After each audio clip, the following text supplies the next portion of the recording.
أعوذ بالله من الشيطان الرجيم. بسم الله الرحمن الرحيم.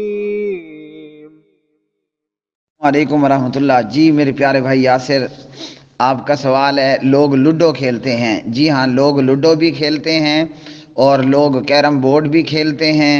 تو یہ لوڈو اور کیرم بورڈ کھیلنا حرام کام ہے، اور تھوڑا بہت حرام نہیں ہے، بہت بڑا حرام ہے۔ صحیح مسلم اور ابو داود۔ اس لیے لوڈو بھی حرام ہے اور کیرم بورڈ بھی حرام ہے۔ اب چاہے لوڈو پر وہ جوا لگائیں یا مفت میں لوڈو کھیلیں، کیرم بورڈ مفت میں کھیلیں یا جوا لگا کر کھیلیں، لوڈو اور کیرم بورڈ دونوں کے دونوں حرام ہیں۔ صحیح مسلم۔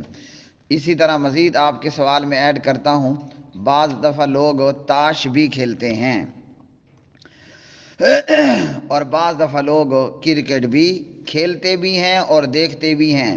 اور کرکٹ کا کھیلنا دیکھنا تو ایسے ہو رہا ہوتا ہے جو جیسا کہ یہ لائف میں مینا میں، عرفات میں، مزدلفہ میں، مکہ میں یہ حج دیکھ رہے ہیں۔ تو یہ دونوں کام بھی حرام ہیں، تاش کھیلنا، کرکٹ دیکھنا کھیلنا اور پلس شطرنج، یہ تینوں کام حرام۔ پہلے دو بھی حرام، تین یہ بھی حرام۔ کتنے حرام بن گئے؟ 5 حرام۔ اب یہ تاش کھیلنا اور کرکٹ کھیلنا اور کرکٹ دیکھنا کیوں حرام ہے؟ اس لیے کہ یہ تمام چیزیں لہو الحدیث ہیں۔ یہ وہ چیزیں ہیں کہ جو بندے کو اللہ کی یاد سے، ذکر اللہ سے، عبادات سے دور کرتی ہیں۔ کوئی کہے نا کہ نہیں میں تو حاجی صاحب ہوں، بس جیسے ہی نماز کا ٹائم ہوتا ہے تو میں کرکٹ دیکھنے سے اٹھ جاتا ہوں، یا ایسا ہے نہیں ویسے، لیکن کوئی کہتا ہے کہ میں اتنا حاجی صاحب ہوں کہ جیسے ادھر سے حی علی الصلاح حی علی الفلاح ہوا، میں بھلے فیلڈنگ کر رہا تھا، میں بھلے بالنگ کر رہا تھا، میں بھلے جو ہے وہ بیٹنگ کر رہا تھا، مؤذن نے کہا حی علی الصلاح حی علی الفلاح، میں نے کہا نہ بھائی، نہ میں اب بیٹنگ کرتا ہوں، نہ میں اب فیلڈنگ کرتا ہوں، نہ میں بالنگ کرتا ہوں، میں جا رہا ہوں نماز کو اور تم بھی چلو نماز کو۔ ایسا پریکٹیکل میں ہے نہیں، لیکن کوئی بندہ کہتا ہے کہ نہیں میں ایسا ہوں، میں تاش کھیل رہا ہوں، ادھر سے مؤذن نے کہا حی علی الصلاح حی علی الفلاح، میں نے کہا اٹھو بھائی ختم، اب چلتے ہیں نماز کو۔ یا میں کیرم بورڈ کھیل رہا ہوں یا میں لوڈو کھیل رہا ہوں، ایسا ہے نہیں۔ لیکن کوئی کہتا ہے میں اتنا حاجی صاحب ہوں کہ میں ان تمام چیزوں کو چھوڑ دیتا ہوں، تو تب بھی یہ تمام چیزیں حرام ہیں۔ جب کسی چیز پہ حرام ہونے کا فتویٰ لگتا ہے وہ کسی ایک فرد واحد کے عمل کو دیکھ کر نہیں کہ 10 میں سے ایک حاجی صاحب ہے اور باقی سارے قاضی صاحب ہیں، ایک کام حرام ہے تو وہ حرام ہے، چاہے اس میں یہ آپ ایسا کریں یا آپ ایسا نہ کریں۔ ہاں، اور حقیقت کیا ہے؟ حقیقت کچھ یوں ہے کہ مثال کے طور پر بہت نامی گرامی بالر ہے اور ہمیں امید ہے کہ اس نے وکٹ لینی ہی لینی ہے، اور بڑا نامی گرامی بالر ہے جناب، اس نے کیچ دینا ہی دینا ہے، اور جناب بڑا نامی گرامی جو بیٹنگ کرنے والا ہے اس نے چوکا چھکا مارنا ہی ہے۔ اگر میں اٹھ گیا نماز کے لیے تو وکٹ گرے گی تو مجھ سے مس ہو جائے گی، چھکا لگے گا تو میری آنکھیں تو وہ پور نور منظر دیکھنے سے جو معروم ہو جائیں گی۔ تو کہتے چلو بیٹھے رہتے ہیں، اس مسجد میں نہیں تو اس مسجد میں، ابھی نہیں تو فلاں وقت میں نماز ادا کر لوں گا۔ تو اس لیے یہ تمام چیزیں حرام ہیں اور یہ بندے کو اللہ کی یاد سے اور ذکر اللہ سے روکنے والی ہیں۔ ان کے حرام ہونے کا ایک اور فتویٰ صحیح مسلم میں سے ہی، وہ کیا ہے؟ قیامت کے دن بندہ اپنے قدم اللہ کی دربار، اللہ کے ہاں سے ہلا نہیں سکے گا، یعنی اپنے قدم کو آگے پیچھے نہیں کر سکے گا جب تک کہ وہ 5 سوالوں کے جوابات نہ دے دے۔ ان میں سے ایک سوال یہ بھی ہوگا، زندگی تجھے دی تھی، یہ زندگی کہاں گزاری؟ وہ جواب دے گا کہ جناب میں نے صبح 8 بجے سے کرکٹ دیکھنا شروع کی اور جناب رات 5 بجے تک میں کرکٹ دیکھتا رہا۔ ایک اور جواب دے گا کہ جناب میں نے 2-3 گھنٹے لوڈو اور کیرم بورڈ اور تاش کھیلے ہیں، اور اسی طرح ایک اور جواب دے گا کہ جناب میں نے اتنا وقت مصلی پہ بیٹھ کر تسبیحات پڑھتے ہوئے، نفل نماز پڑھتے ہوئے، ذکر اللہ کرتے ہوئے، یا حلال رزق کی تلاش میں اپنی شاپ پر میں نے اتنا وقت گزارا۔ تو ان میں سے جس نے کہا نا میرا اتنا ٹائم لوڈو پر، اتنا ٹائم کیرم بورڈ پر، اتنا ٹائم میرا تاش کھیلنے پر، اور اتنا ٹائم میرا کرکٹ دیکھنے کھیلنے پر لگ گیا، اس کو ہوں گے وہاں کھلے، مارے جائیں گے کھلے، اور وہ بھی پسے ہوئے کھلے، خشک جوتا بھی نہیں، گیلے جوتے۔ بہرحال مطلب کہ اس کو ہوگا وہاں عذاب، اور وہ پھر ہوگا قیامت کے دن پریشان۔ اللہ نے ہمیں زندگی کرکٹ دیکھنے کھیلنے کے لیے نہیں دی ہے، اللہ تعالیٰ نے ہمیں یہ زندگی کیرم بورڈ اور تاش اور لوڈو کھیلنے دیکھنے کے لیے نہیں دی ہے۔ یہ زندگی ہمیں ملی ہے کہ یہ زندگی آخرت کی کھیتی ہے۔ ہم اپنے ایک ایک وقت کو، ایک ایک لمحے کو قیمتی بنائیں۔ ہمارا وقت عبادت کے وقت میں عبادت میں گزرے، اور ہمارا وقت حلال کمائی کرنے کے لیے اپنی شاپ پر گزرے۔ اس کے علاوہ ادھر ادھر کے جو ڈھکوسلے ہیں اور یہ جو کام ہے، آج اپنی وقت گزاری کے لیے یہ کر رہا ہے کہ چلو میرا وقت پاس ہو جائے۔ وقت کو وہ کسی اللہ والے نے کہا وقت پاس نہیں کرنا، وقت کو کامیاب بنانا ہے۔ آج نہیں پتہ چل رہا کہ 2 گھنٹے آدھا گھنٹہ لوڈو کیرم بورڈ تاش کھیلنے میں لگ گیا، کل قیامت کے دن ایک ایک لمحے کی قیمت کا ہمیں اندازہ ہوگا کہ کاش کہ جتنی دیر میں نے لوڈو اور کیرم بورڈ اور کرکٹ دیکھی کھیلی، اور جتنی دیر میں میں نے تاش کھیلے، اتنے وقت میں سبحان اللہ کہہ دیتا، تو آج میری جنت میں کتنی زیادہ شجرکاری ہو چکی ہوتی۔ اور اگر میں نے اپنا وقت عبادت کے اندر گزارا ہوتا۔ ایک صحابی آتے ہیں اور آ کر کہتے ہیں، یہ صحیح بخاری کی روایت ہے، یا رسول اللہ صلی اللہ علیہ وسلم، مجھے جنت میں آپ کا پڑوس چاہیے۔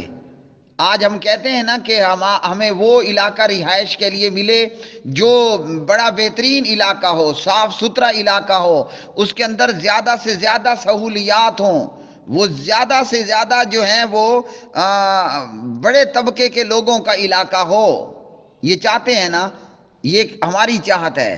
اور صحابی کی کیا چاہت تھی؟ وہ کہتا ہے مجھے جنت میں آپ کا پڑوس چاہیے۔ آپ نے فرمایا اگر جنت میں میرا پڑوس چاہتے ہو تو زیادہ سے زیادہ نفل نماز پڑھو۔ اب بتائیے، تاش کھیلنے سے، ہاں جی، کرکٹ کھیلنے دیکھنے سے، لوڈو کیرم بورڈ کھیلنے دیکھنے سے جنت میں آپ کو آپ کے نبی کا پڑوس ملے گا؟ نہیں ملے گا نا۔ تو اگر یہی وقت ہم نفل نماز پڑھنے میں گزار دیں، اگر یہی وقت ہم قرآن پڑھنے میں گزار دیں، اگر یہی وقت ہم قرآن سننے میں گزار دیں، اگر یہی وقت ہم حلال طریقے پر حلال کاروبار کرتے ہوئے گزار دیں، تو تاش اور لوڈو اور کیرم بورڈ اور کرکٹ وغیرہ اگر ان نکمے کاموں میں اپنا وقت گزارا تو کل قیامت کے دن افسوس کے ہاتھ ملنا ہوں گے۔ اور دنیا کا افسوس فائدہ دیتا ہے، قیامت کا رونا دھونا افسوس کرنا بالکل بیکار ہوگا۔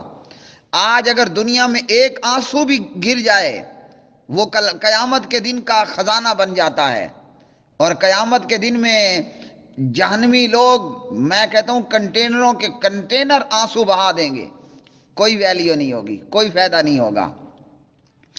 تو وہ صحابی کہتے ہیں جنت میں آپ کا پڑوس چاہیے۔ آپ نے فرمایا نفل نماز زیادہ پڑھو، اپنے وقت کو پاس کرنے کے لیے تاش اور لوڈو پہ نہیں بیٹھنا، کرکٹ پہ نہیں بیٹھنا، اپنے وقت کو کامیاب بنانے کے لیے مصلی بچھا لینا ہے، سبحان اللہ الحمدللہ کی تسبیحات پڑھ لینا ہے، یا کوئی ایسا کام کرنا ہے کہ جو آپ کے دین اور دنیا کا فائدہ مند ہو۔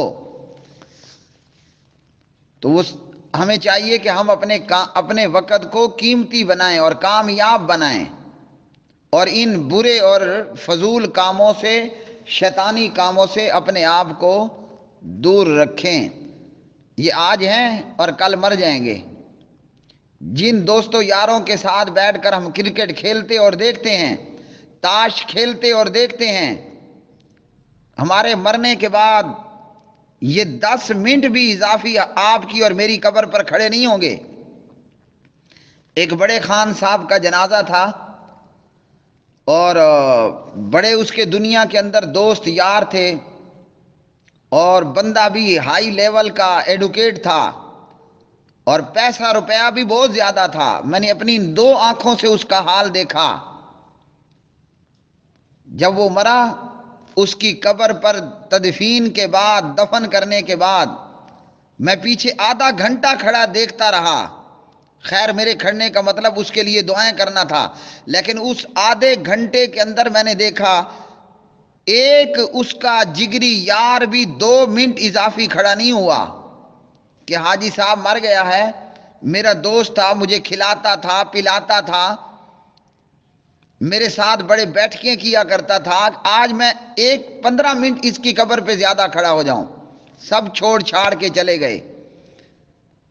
تو ان یاروں اور ان دوستوں کا کیا فائدہ کہ جن کے ساتھ ہم بیٹھ کر کرکٹ میں، لوڈو میں، کیرم میں اور تاش میں اپنا وقت برباد کر دیں، کل وہ 5 منٹ کے لیے بھی ہماری قبر پہ کھڑنے کے لیے تیار نہ ہو۔ حالانکہ صحابی رسول کا فرمان یہ ہے، صحابی کا قول ہے، میت کو دفن کرنے کے بعد اتنی دیر تک کھڑے رہو کہ جب تک کہ اونٹ ذبح ہو، اونٹ نہر ہو، ذبح ہو اور اس کا گوشت تیار ہو۔ اور یہاں سجن بیلی یار ہاں جی وہ اس جلدی میں ہوتے ہیں کہ کب یہاں سے جان چھوٹے گی۔ بلکہ ایک اور واقعہ بھی آپ کو بتا دوں، دماغ میں آ گیا۔ ہمارے دوست تھے یہیں ڈی آئی خان سبزی منڈی کے اندر، یہ دماغ میں آ گیا، لگے ہاتھوں آپ کو یہ بھی قیامت کا منظر میں دکھا دوں۔ یہیں ڈی آئی خان سبزی منڈی کے اندر حاجی خادم صاحب فروٹ والے وہ فوت ہوئے اور خوب گرمیاں تھیں، یہ جو ابھی قریب کی گرمیاں گزری ہیں، تو اتفاق سے انہوں نے مجھے کہا کہ جنازہ پڑھاؤ، اور جہاں جنازہ پڑھایا گیا قریش شہر میں، کھلے میدان تھا، دھوپ بہت زیادہ تھی، چونکہ وہ بندہ نمازی بھی تھا، پرہیزگار بھی تھا، اللہ والا بھی تھا، اور ساتھ ساتھ میں دوست اور یار بھی تھا، اور سب سے بڑی رشتہ داری وہ اللہ کے دین کے تعلق سے ہے۔ تو جنازہ پڑھتے ہوئے صرف 2 منٹ میں نے زیادہ لگا دیے۔ جو دعائیں پڑھنی تھی وہ ایک کی بجائے میں نے 2 مرتبہ پڑھ لی۔ وہ جو اس سے چندے لینے والے تھے انہی کو زیادہ موت پڑی اور کہا مار دیا، ہلاک کر دیا اتنی گرمی میں۔ لیکن ایک سمجھدار نے ان میں سے یہ بھی کہہ دیا ہمیں تو گرمی لگی مگر اتنی دعاؤں سے مردے کو انشاءاللہ ضرور فائدہ ہوگا۔ تو یہ ہے ہماری دنیا کا حال۔ ہمارے یار، ہمارے دوست، ہمارے بیلی سجن جن کے ساتھ ہم اپنی دنیا کے قیمتی وقت کو برباد کر دیتے ہیں، جن کو ہم 10 سے لے کر سینکڑوں، ہزاروں، لاکھوں کے چندے دیتے ہیں، وہ مرنے کے بعد ہماری میت پر 2 منٹ بھی زیادہ ہو جائے نا تو ان کو اپنی موت نظر آنا شروع ہو جاتی ہے کہ کہیں گرمی میں ہم نہ مر گئے ہوتے۔ تو کیا دفع کرنا ایسی دنیا کو، رہتے دوستوں اور ایسے یاروں کو کہ جو ہمارے مرنے کے بعد کک ہمارے کام نہ آئیں۔ تو جب یہ حال ہے ان دنیا والوں کا تو کیوں ہم جناب افریدی کے چھکے دیکھنے کے لیے، اور حالانکہ اگر افرید جس پر آپ مرتے ہیں، یہ تو میں نے ایک نام لیا، مجھے نام آپ کو سب رٹے رٹائے یاد ہیں، جس کے چھکے چوکے کے لیے آپ جناب بیت اللہ کا حج سمجھے ٹکٹی باندھے دیکھ رہے ہوتے ہیں، کبھی آپ کا ملنا جلنا ہو جائے آپ کو گھاس تک نہ ڈالے، قورمہ شورمہ تو سلام دعا تو بعد کی بات ہے۔ تو اس لیے یہ سارے کام شیطانی کام ہیں، فضول اور بیکار کے کام ہیں۔ آج زندگی ہے، ہمیں چاہیے اپنے وقت کو قیمتی بنا لیں، نہیں تو پھر قیامت کے دن رونا اور پیٹنا ہوگا، اور اس دن کا رونا پیٹنا بیکار ہے۔